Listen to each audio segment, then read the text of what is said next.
Olá pessoal, tudo bem? Meu nome é Rodrigo, eu faço parte do time da economia aqui da SMI Consultoria e eu vou falar um pouco com vocês hoje sobre o nosso cenário econômico.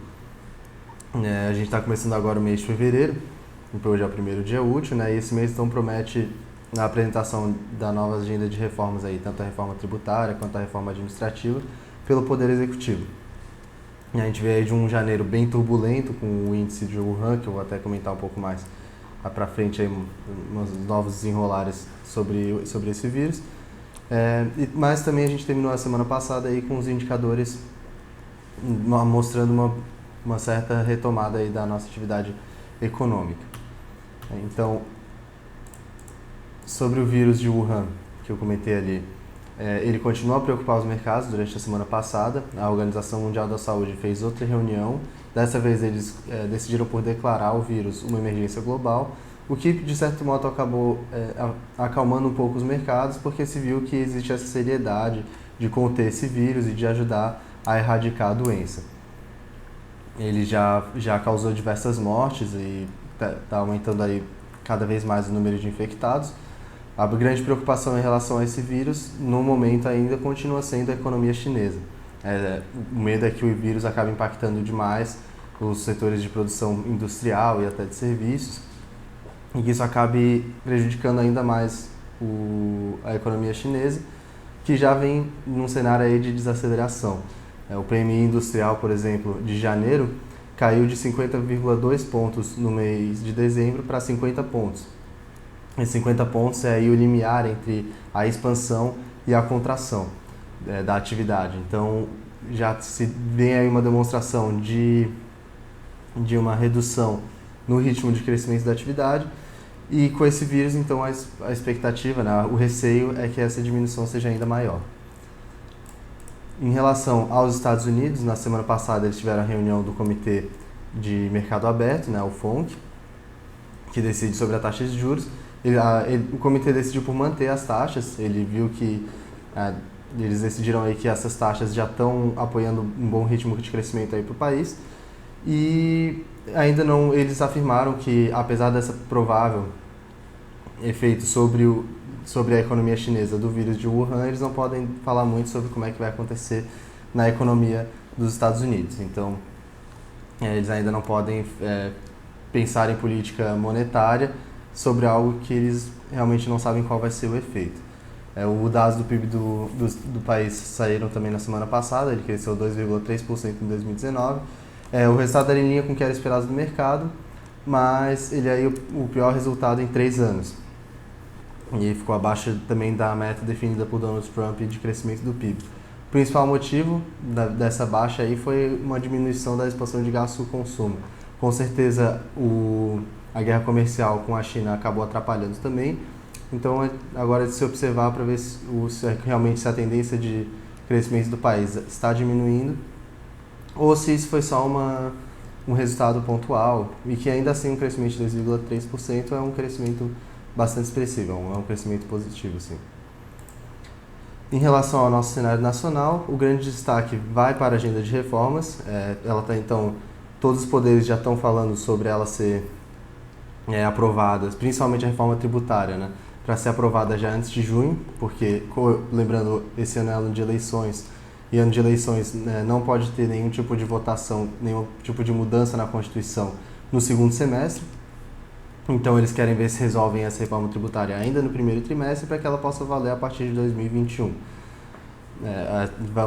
Essas reformas então vão ser apresentadas agora em fevereiro pelo Poder Executivo, pelo menos é isso que está sendo prometido.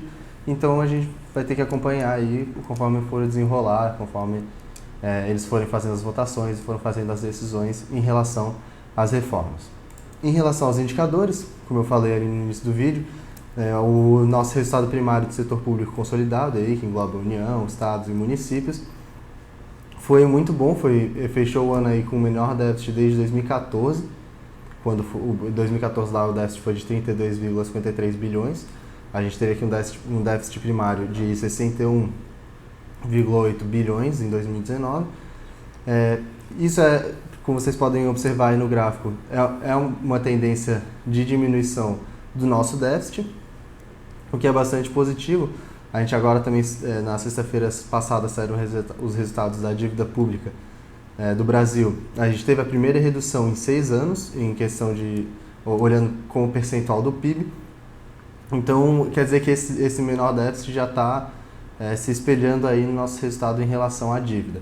Agora, para realmente a gente conseguir ter uma trajetória de redução de dívida sustentável de longo prazo, o nosso resultado primário ele vai ter que ser positivo, ele vai ter que ser um superávit. Então, a gente ainda não está naquele ponto ideal para a gente chegar em relação a finanças públicas, mas dá de ver que a gente já está lentamente chegando nesse caminho.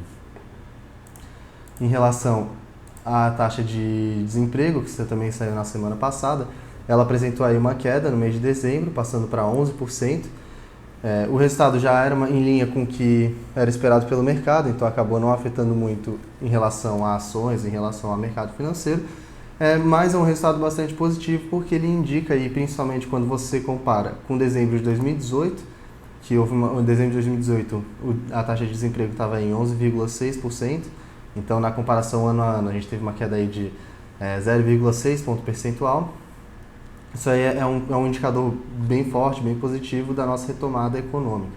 Então, essa taxa de desemprego aí está apresentando um resultado muito bom para o nosso país. Por fim, as contas externas também foram divulgadas aí na semana passada, o resultado para 2019. A gente teve o pior resultado, no sentido de um resultado mais negativo, desde 2014, nas nossas transações correntes. Apesar de ele ter sido acima aí das expectativas do Banco Central. As transações correntes são formadas pela balança comercial, balança de serviços e renda primária e renda secundária. Esse resultado mais negativo aí que a gente teve em relação a transações correntes foi principalmente por causa da balança comercial. A balança comercial, que em 2018 apresentou um resultado de 58 bilhões, esse ano teve aí um superávit de apenas 46 bilhões. Então foi uma queda bem expressiva e que se deu principalmente por uma queda nas exportações. Se a gente for olhar, a gente exportou aí nesse ano uns 16 bilhões a menos do que no ano de 2018. Então, por isso que esse resultado acabou sendo mais negativo, assim, né? Acabou sendo pior por conta realmente de ter sido uma diminuição das nossas exportações. Por que houve essa diminuição das exportações, né? Aconteceram vários fatos ali em 2019. A crise na Argentina, que é um grande parceiro comercial nosso, a própria guerra comercial entre a China e os Estados Unidos, que vinha prejudicando já há um tempo, e também a desaceleração das economias mundiais, né? Os outros países não estão comprando muito, então a gente acaba não conseguindo vender tanto. E o que acabou compensando esse resultado aí negativo das transações correntes foi o investimento estrangeiro direto. Então, o que acontece? Quando a gente tem um resultado negativo em transações correntes, ele tem que ser financiado ou através de dívida ou através de investimento. O ideal, claro, é sempre que seja financiado através de investimento, porque significa que o dinheiro que está entrando para compensar, ele está entrando de uma maneira produtiva, né? De uma maneira que vai ajudar a melhorar a economia do país. Então, como a gente pode ver, o investimento estrangeiro direto em 2019 foi de 78,5 bilhões, então ele mais do que cobriu esses resultados das transações correntes aí. Então, é algo que não geraria uma grande preocupação em relação ao setor externo aí no nosso país. Então, e para essa semana, o que a gente tem, né? Quais são os indicadores que a gente vai ter que acompanhar? Hoje, agora à tarde, vai ser divulgado o resultado da balança comercial de janeiro.